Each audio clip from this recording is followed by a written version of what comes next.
True repentance کیا ہے؟ اللہ تعالیٰ نے سورہ ہود میں چیپٹر 11 ورس 3 میں کہا کہ sake the forgiveness of your lord and turn to him with sincere repentance. Allah کی طرف رجوع کرو، اللہ سے توبہ کرو. اب سنسیئر ریپینٹنس ہے کیا؟ اس کی کنڈیشنز کیا ہیں؟ اس کی چند ایک کنڈیشن اسکالر نے بیان کی ہیں، وہ میں آپ کے سامنے رکھتا ہوں. Number 1، immediate cessation of the sin, کہ فوری اسی وقت اس گناہ کو چھوڑ دینا، ویٹ نہ کرنا. یعنی آپ کسی ایڈکشن میں مبتلا ہیں، ٹرائی کریں اسی وقت اس گناہ کو چھوڑ دیں. جب آپ کو ریئلائز ہو گیا ہے گناہ ہے، توبہ کی، اس کو گناہ کو چھوڑ دیں اس وقت. Number 1. Number 2، regret for what is past, ندامت شو کرنا، ریگریٹ شو کرنا، لیکن اتنا نہیں کہ بندہ ڈی موٹیویٹ ہو جائے. اوور پروکریسٹینیشن، اوور ندامت جو ہے وہ پروکریسٹینیشن کی طرف لے جاتی، پھر بندہ ایکشن کی طرف نہیں آتا، ہر وقت نادم ہوتا رہتا ہے، نادم ہوتا رہتا ہے. اس سے کیا ہے کہ اس کی ول پاور کم ہوتی ہے، اور گناہ کا بہت تعلق ول پاور کے ساتھ. نادم ہونا اچھی بات ہے، لیکن اتنا زیادہ ہوں گے تو ول پاور ٹوٹے گی. ول پاور جب ٹوٹے گی تو شیطان مزید اٹیک کرے گا، شیطان پھر گناہ میں مزید لے جائے گا. بلکہ ڈیفنس میکنزمز ہمارے برین بناتا ہے، ہمارا برین بہت بلا قسم کے ڈیفنس میکنزم بناتا ہے گناہ کے لیے. بس ہمارے برین میں ظاہر ہے ہمارا ایک نفس ہے، نفس ہمارا، اس کے پاس پھر بہت زبردست ڈیفنس میکنزم ہوتے ہیں گناہ کرنے کے. ایک بہت بڑا ڈیفنس میکنزم یہ کہ میں تو بچ ہی نہیں سکتا. یہ جو سینٹینس ہے نا، میں تو بچ ہی نہیں سکتا، یہ شیطانی سینٹینس ہے میرے نزدیک. اس کا مطلب ہے کہ ول پاور ماری گئی ہے اگلے کی، اور وہ اس نے خود اپنے اوپر یہ بات مسلط کر لی کہ آئی کین ناٹ لیو دس سن، میں تو بچ ہی نہیں سکتا.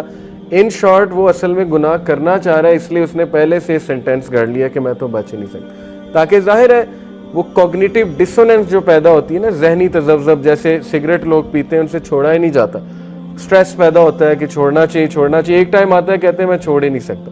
وہ کس لیے؟ ڈیفنس میکنزم ہے to calm yourself down. تو regret for what is past, نادم ہونا بہت ضروری ہے. ندامت، میں آپ کو ایک خلیفہ کا واقعہ سناتا ہوں. میرا گمان ہے کہ عمر بن عبدالعزیز ہیں، لیکن آئی کوڈ بی رانگ، اس لیے میں صرف کہہ رہا ہوں کہ ایک خلیفہ کا واقعہ.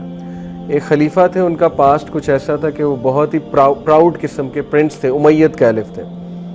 اور اتنے پراؤڈ تھے، امید ظاہر ہے کہ ان کے پاس دولت بہت زیادہ تھی.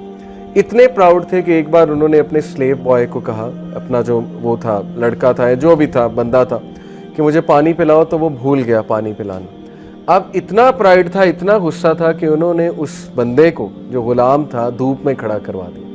اور دھوپ میں کھڑا کروایا، اس کے بعد بھول گئے یا جو بھی ہوا، وہ بندے کی ڈیتھ ہو گئی دھوپ میں کھڑا ہونے سے. یعنی صحرا میں دھوپ میں کھڑا کر دیا کہ اس کی جرت کیسے ہوئی کہ اس نے مجھے پانی نہیں پلایا، یہ بھول کیسے گیا میری خدمت کرنا.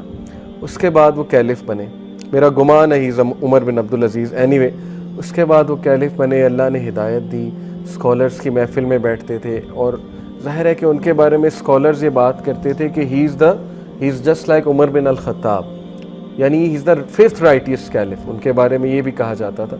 اور اتنے ان کے صدقہ جاریہ ہیں کہ میں آپ کو بتا نہیں سکتا انہوں نے کیا کیا چیز جاری کی امت مسلمہ کے لیے. لیکن اکثر ایک اسکالر نے انہیں جو ہے وہ دعا دی کہ کہتے ہیں میں گواہی دیتا ہوں کہ آپ جنتی انسان ہیں. ایک اسکالر نے انہیں کہا، تو ہی اسٹارٹیڈ ٹو کرائی، اور بہت روئے. تو اسکالر نے کہا کہ آپ کے رونے کی وجہ نہیں سمجھ آئی، یہ تو میں نے اچھی بات بتائی ہے. تو ہی سیڈ کہ how can I go to Jannah when he stands in my way, میں کیسے جنت میں جاؤں گا جب وہ شخص میرے سامنے کھڑا ہوا ہے، میری رکاوٹ ہے. یعنی نادم ہونا، ندامت ہے، حالانکہ آئی ایم شیور اللہ تعالیٰ نے انہیں فورگیو کر دیا ہوگا کیونکہ ہی ایکنالجڈ ہز سن. لیکن ندامت اینڈ تک رہی کہ نہیں، مجھ سے بہت بڑی زیادتی ہوئی تھی، میں نے بہت جو ہے وہ غلط کام کیا تھا. سو ندامت ہونا یہ اچھی بات ہے، یہ ہمیں ہمبل کرتا ہے. اگر انسان گناہ نہ کرتا تو متکبر بن جاتا، یہ بات یاد رکھیں. لیکن اس کا مطلب نہیں ہم گناہ کریں، گناہ ہو جاتے ہیں، اور گناہ جب ہوتے ہیں تو پھر انسان کے لیے ایک لیسن ہوتا ہے، ندامت ہوتی ہے کہ کیسی آکڑ ہے، تم تو گناہ گار انسان ہو، ٹھیک ہے، تو اس لیے ندامت. تیسری جو کنڈیشن ہے، determination not to return to the sin. پکی ڈٹرمنیشن آپ میں ہونی چاہیے کہ اب میں نے واپس نہیں جانا گناہ کی طرف. یہ سب سے مشکل سٹیپ ہے.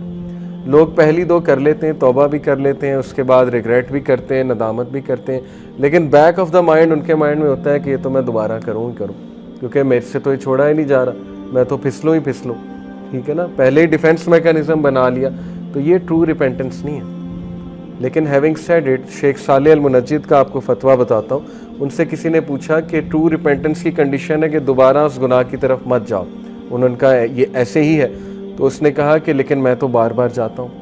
تو انہوں نے اس کا بڑا اچھا جواب دیا کہ اگر تو واقعی آپ نے ٹرو ریپینٹنس کی تھی اور آپ کا پکا ارادہ تھا کہ میں نہیں جاؤں گا، اللہ تو نیت جانتا ہے نا، آپ کا پکا ارادہ تھا میں نہیں جاؤں گا، تو وہ والا گناہ ایلیمینیٹ ہو گیا۔ اس کے بعد جب وہ سیم گناہ آپ نے کیا تو وہ نیو سن کاؤنٹ ہوگا، سمجھ رہے ہیں بات، یعنی وہ نیو سن ہے۔ اب اس کی دوبارہ ویسے سے آپ ریپینٹ کریں گے، لیکن اگر بائی پلان ہے کہ نہیں میں کرتا رہوں گا، توبہ بھی کرتا رہوں گا، مذاق بنا لیا اگر رولز کو، کچھ رولز کو ہم مذاق بنا لیتے ہیں نا، ہمیں ایک چھوٹ مل گئی، لا سمجھ آ گیا، تو انسان بہت چلاک ہے، اس کے بعد اس کو مس یوز کرتا ہے، تو اگر تو مس یوز کریں گے لاز کو تو پھر زیادہ گناہ کے مرتکب ہوں گے۔ تو اس لیے یہ بہت امپورٹنٹ سٹیپ ہے، ڈٹرمینیشن پہ لوگ فیل ہوتے ہیں۔ کیوں فیل ہوتے ہیں؟ وہ پلان نہیں بناتے ہیں، ول پاور نہیں ہے، ڈٹرمنڈ نہیں ہے to leave the sun. Determination کیسے آتی ہے؟ لکھ کے، پلان بنا کے، کسی کو بتا کے، وعدہ کر کے، کسی کو شامل کر کے، پورا انالیسس کر کے، دس از ڈٹرمینیشن۔ یہ تو کوئی ڈٹرمینیشن نہیں کہ پلان ہی کوئی نہیں بنایا۔ تو ڈٹرمنڈ لوگ جو ہوتے ہیں ان کے ایکشنز بہت زیادہ ہوتے ہیں، یاد رکھیں، اور وہ لکھتے ہیں باقاعدہ کہ میں نے نہیں کرنا یہ سن، میں نے بچنا ہے اس گناہ سے۔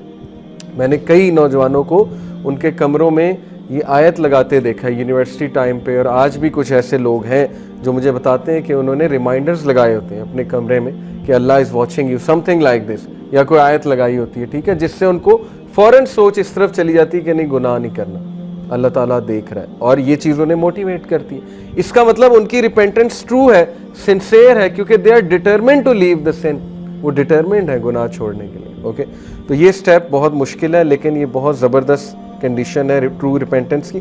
اور چوتھی کنڈیشن ہے ریسٹیٹیوشن آف وکٹمز رائٹس اور سیکنگ دیئر فارگیونیس۔ اگر حقوق و لباس سے ریلیٹڈ ہے گناہ، تو پھر اس بندے کے جس کے آپ رائٹس کو ضمن کر رہے ہیں وہ رائٹس دوبارہ سے دیں اسے، یا اس سے معافی مانگیں۔ اور اگر you can not find that person, آلدو یہ سچویشن امپاسبل ہے آج کے دور میں، اب تو سوشل میڈیا کا دور ہے، مثال کے طور پہ بچپن میں کسی سے زیادتی کی، آج آپ کو نہیں سمجھ آ رہی، تو آپ جو ہے وہ آپ کو مل بھی نہیں رہا وہ بندہ، تو پھر اس کے بارے میں کہ صدقہ کریں، اور ظاہر ہے کہ اللہ سے مغفرت طلب کریں، لیکن یہ پاسبل نہیں ہے، سوشل میڈیا کا دور ہے، لوگ مل جاتے ہیں۔ تو یہ 4 کنڈیشن، اس کے علاوہ بھی کچھ کنڈیشن جو ہے وہ اسکالرز نے بیان کی، وہ بھی بتاتا ہوں آپ کو۔ ایک اور کنڈیشن یہ ہے کہ جو گناہ ہے it should be given up only for the sake of Allah, یہ سنسیئر ریپینٹنس، اللہ کے ڈر سے گناہ چھوڑا جاتا ہے نا، یا اللہ کو راضی کرنے کے لیے۔ کچھ لوگ گناہ اس لیے چھوڑتے ہیں کہ میری صحت ڈیمیج ہو رہی ہے، ٹھیک ہے نا، الکوہل ایڈکٹ ہوتے ہیں، وہ کہتے ہیں گناہ اس لیے چھوڑ دیا، یا سگریٹ اس لیے چھوڑ دیا، آلدو یہ ون آف دا ریزنز ہے، میں اس ریزن کا انکار نہیں کر رہا۔ جب ہم نے کسی کو گناہ چھڑوانا ہے تو ہم نے اس کی اس طرح توجہ دلانی ہے کہ تیری صحت برباد ہو رہی ہے، راتیں جاگتے ہو، ٹھیک ہے نا، نیند نہیں آتی، اور ظاہر ہے کہ صحت برباد ہو رہی ہے، ٹھیک ہے، لیکن جب گناہ اس نے چھوڑنا ہے تو اس نے نیت یہ رکھنی کہ میرا رب مجھ سے ناراض ہوتا ہے، میں اللہ تعالیٰ کی حدود کو پامال کر رہا ہوں، اس لیے میں یہ گناہ چھوڑ رہا ہوں۔ پھر آپ دیکھیں کہ اس میں ڈٹرمینیشن آتی ہے کہ نہیں آتی، کیونکہ جو ایکٹ اللہ کے لیے کیا جاتا ہے اس میں اللہ کی طرف سے برکت آتی ہے، اور جب اللہ کی طرف سے برکت آئے گی تو پھر ظاہر ہے کہ ڈٹرمینیشن بھی آئے گی۔ تو پہلی بات یہ ہے کہ وہ گناہ کو صرف اور صرف اللہ سبحانہ و تعالیٰ کی رضا کے لیے چھوڑیں۔